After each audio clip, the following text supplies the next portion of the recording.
মহাসচিব সাহেব, দৌড়ানি তো হাসিনার মতো খান নাই। দৌড়ানি খাইলে তো অভিযোগ জনতা কি জিনিস বুঝবেন? দৌড়ানি খাইলে বুঝবেন এই দেশের তো অভিযোগ জনতা কাকে বলে। দৌড়ানির পথ কিন্তু ভুলেন না।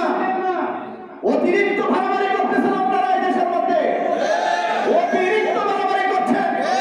বিশ্বাস করুন, আওয়ামী লীগের সময় আমরা মাহফিলগুলো থেকে যে ধরনের নির্যাতনের শিকার হতাম, এখন এর চেয়ে বেশি নির্যাতনের শিকার হচ্ছি। ও বন্ধ করে নেতারা এসে মাইক নিয়ে বয়ান করে। কোন নেতারা বয়ান করে? এই চুরগুলোকে তো আমরা চিনি। 54 বছর আমাদের দেশটা স্বাধীন হওয়ার পরে প্রত্যেকটা টানে টানে দেশটা দুর্নীতিতে চ্যাম্পিয়ন হয়েছে বিশ্বমঞ্চে।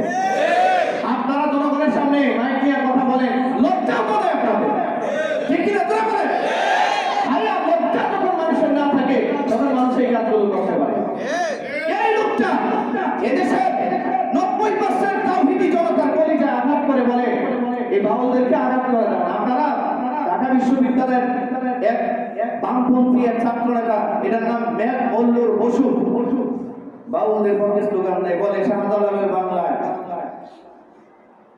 কি তার জানি খাই নাই। মেঘ মল্লুর বসু পাত্রিক মানদার না? মেঘ মল্লুর বসু কি? আপনারা কথা বলেন না কেন? নামটা কি বলে? তো হিন্দু যখন স্লোগান দেয় শাহজালালের বাংলায়, বোঝা গেল